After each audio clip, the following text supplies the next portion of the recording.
दोस्तों नमस्कार, स्वागत है आपका बड़ी खबर बड़े खुलासे में। दोस्तों पश्चिम बंगाल में भारतीय जनता पार्टी के 2 बार के सांसद और आदिवासी नेता के ऊपर जानलेवा हमला किया गया है और यह हमला टीएमसी के गुंडों ने किया है। और ताज्जुब की बात यह कि पुलिस की मौजूदगी में यह हमला किया गया। पुलिस मूक दर्शक बनी रही। पुलिस ने इसलिए कोई कार्रवाई नहीं की क्योंकि ये टीएमसी के कार्यकर्ता हैं। पश्चिम बंगाल में यह बहुत भयावह दृश्य है कि भारतीय जनता पार्टी के नेताओं को चुन चुनकर मारा जाता है। अभी तो चुनाव की तैयारी भी नहीं है। चुनाव के बाद, चुनाव के पहले और चुनाव के दिन ये टीएमसी के गुंडे जिस तरह की हिंसा करते हैं, इसीलिए अनेक बार भारतीय जनता पार्टी के नेताओं और वहां की जनता ने यह मांग की है कि यहां राष्ट्रपति शासन लगाना बहुत जरूरी है। मामला आउट ऑफ कंट्रोल जा चुका है। इस मामले को लेकर अब कड़ी प्रतिक्रिया भारतीय जनता पार्टी की तरफ से आई है, लेकिन लोगों का कहना यह है कि खाली प्रतिक्रिया से कुछ नहीं होगा। यहां जब तक कुछ नहीं हो सकता जब तक राष्ट्रपति शासन नहीं लगा दिया जाता, और इसीलिए राष्ट्रपति शासन की मांग उठ रही है लगातार। अमित मालवीय ने इसको लेकर एक्स पर पोस्ट लिखा है। उन्होंने लिखा कि उत्तरी मालदा से 2 बार के सांसद रहे और एक सम्मानित आदिवासी नेता भारतीय जनता पार्टी के सांसद खगेन मुर्मू पर टीएमसी के गुंडों ने उस समय हमला कर दिया जब वो जलपाईगुड़ी के द्वार क्षेत्र के नागरा काटा में जो बारिश और बाढ़ आई है उसके राहत और बचाव कार्य देखने के लिए गए थे। वो लिख रहे हैं कि जब ममता बनर्जी अपने कोलकाता कार्निवल में नाच कर रही थी तब टीएमसी और राज्य प्रशासन गायब था। जो लोग वास्तव में लोगों की मदद कर रहे हैं, भारतीय जनता पार्टी के नेता और कार्यकर्ता, उन पर राहत कार्य नहीं करने दिया जा रहा है। और यह टीएमसी का बंगाल है जहां क्रूरता का बोलबाला है और दया की यह सजा है। इस पर शुभेंदु अधिकारी उन्होंने यह कह दिया है कि जिस तरह का हमला यह हुआ है ये कोई पहली बार नहीं है। भारतीय जनता पार्टी के नेताओं को टारगेट किया जा रहा है। ममता बनर्जी काम कर नहीं रही है, वहां बाढ़ आई हुई है, उस बाढ़ में लोग त्रस्त हैं और टीएमसी के जो लोग हैं, कार्यकर्ता हैं, जो भी पैसा है उसकी लूट पर काम कर रहे हैं, यानी लूटने का काम करते हैं। चाहे राशन का मामला हो उसको हड़प लेंगे, चाहे वहां कोई सुविधा मिल रही हो वो केवल टीएमसी के लोगों को मिलेगी। और इसलिए भारतीय जनता पार्टी के नेताओं को फील्ड में उतरना पड़ता है। बीजेपी के नेताओं का कहना यह है कि हम तो ना जात देखते हैं और ना धर्म देखते हैं, हम सबकी मदद करते हैं। लेकिन टीएमसी को यह नागवार गुजर रहा है। उनको लग रहा है कि जो जनाधार अब ममता बनर्जी खोती जा रही है, जिस तरह से वहां घुसपैठियों का बोलबाला हो गया है, जिस तरह से रोहिंग्या और बांग्लादेशी वहां छाए हुए हैं, उसको देखते हुए अब यह दिखाई दे रहा है लोगों को कि यहां ममता बनर्जी की सत्ता अगर इस बार और 5 साल के लिए आ गई तो निश्चित रूप से यह एक अलग से बांग्लादेश बन जाएगा। और यह जो है, इसीलिए अब जनता भारतीय जनता पार्टी के पक्ष में दिखाई दे रही है। इस पर शुभेंदु अधिकारी ने भी एक्स पर पोस्ट लिखा और उन्होंने लिखा ममता बनर्जी पूरी तरह से बंगाल दहशत में है। उन्होंने लिखा कि सेलिब्रिटीज के साथ कार्निवल में नाचने के अमानवीय कृत्य को उस समय नफरत की नजर से देखा जब बंगाल बाढ़ भूस्खलन से जूझ रहा है। कई लोगों की जान चली गई है, हजारों लोग बेघर हो गए हैं। इसके विपरीत भारतीय जनता पार्टी के विधायक और सांसद प्रभावित लोगों को राहत पहुंचाने के लिए जमीन पर काम कर रहे हैं। अब उन्हें इस तरह से विशेष समुदाय से जुड़े गुंडे भाजपा विधायक और सांसदों पे हमला कर रहे हैं, उनको उकसाया जा रहा है। शुभेंदु अधिकारी लिखते हैं कि खगेन मुर्मू पर जो आज हमला हुआ है वो खून से लथपथ हैं, चोटें आई हैं, जानलेवा हमला किया गया है, जबकि वो जो है लोगों को राहत देने के लिए गए थे और विधायक डॉक्टर शंकर घोष के वाहन पर भी हमला किया गया है।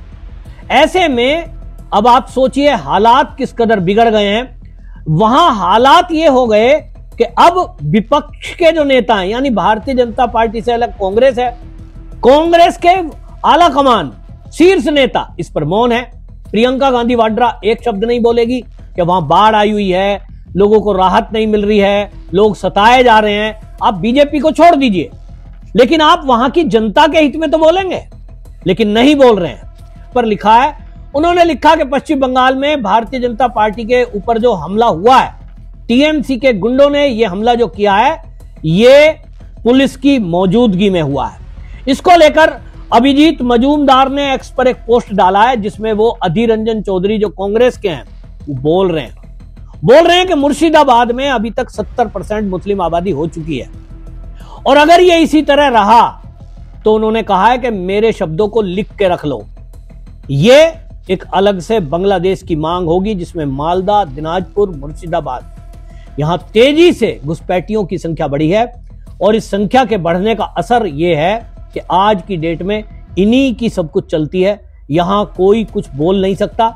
ये सब जो चल रहा है ये इस तरह का नंगा नाच सड़कों पर लूट, हत्या, अपहरण, ये जो चीजें चल रही है। अभी पिछले दिनों हमने देखा डॉक्टर के ऊपर रेप की बात हुई थी, उसके बाद जो न्याय मांग रहे हैं उनको पुलिस दौड़ा रही है।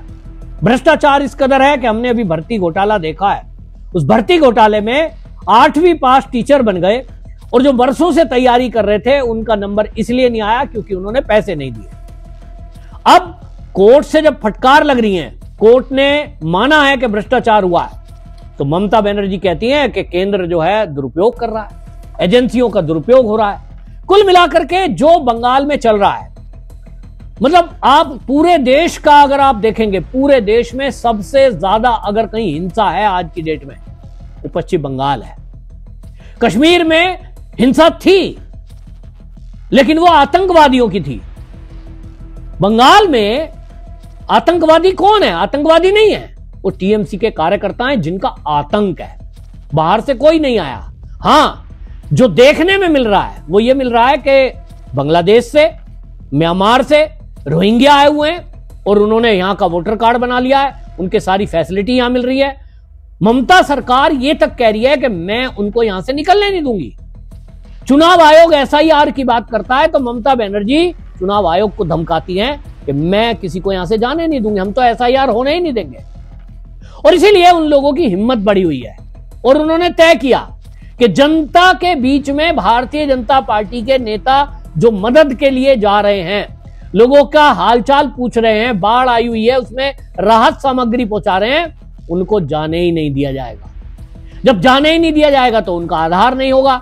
और ममता बनर्जी 500 रुपए महिलाओं के खाते में डाल रही है। इस बार उनको दिख रहा है सरकार नहीं आ रही है, तो सूत्र ये बता रहे हैं कि ममता बनर्जी इस बार घोषणा कर देगी हर महिला के खाते में हम 1000 रुपए देंगे। बहुत सारे लोग लालच में ममता बनर्जी को वोट दिए हैं, लेकिन पश्चिम बंगाल के लोगों से मेरी बात होती है। महिलाएं भी ये कह रही हैं कि 500 रुपए के चक्कर में हमने बंगाल को बर्बाद कर दिया। अब की बार ये गलती नहीं करेंगे। ममता बनर्जी 1000 छोड़िए 2000 रुपए भी ममता बनर्जी देने की बात करेगी अगर महिलाओं को। कोई महिला इसके झांसे में आने वाली है नहीं और इसीलिए ममता बनर्जी पूरी तरह बौखलाई हुई है। टीएमसी के लोग पूरी तरह बौखलाए हुए हैं। उनको लग रहा है कि अब सरकार जाने वाली है और उनकी कुछ चलने वाली नहीं है, तो गुंडागर्दी और लूट का जो यहां खेल चल रहा है, टोलाबाजी, कटमनी जो हो रहा है, ये तो अब बंद होने वाला है। और इसलिए इस बौखलाहट में भारतीय जनता पार्टी के नेताओं पे हमले किए जा रहे हैं ताकि लोगों में दहशत आ जाए, नेताओं में दहशत आ जाए और एक छत्र शासन टीएमसी का लगातार चलता रहे। लेकिन इस हमले के बाद निश्चित रूप से कुछ ना कुछ बड़ा एक्शन केंद्र करेगा, ऐसी उम्मीद जताई जा रही है। आपको क्या लगता है? एक बार फिर से राष्ट्रपति शासन की मांग उठी है, क्या केंद्र राष्ट्रपति शासन लगाएगा? और अगर नहीं लगाएगा तो आप लोगों से मेरा आग्रह है, कमेंट में जरूर लिखिए, वीडियो शेयर करिए ताकि केंद्र पर इसका दबाव बने कि बंगाल में राष्ट्रपति शासन लगाया जाए ताकि लोगों को राहत मिले। वंदे मातरम।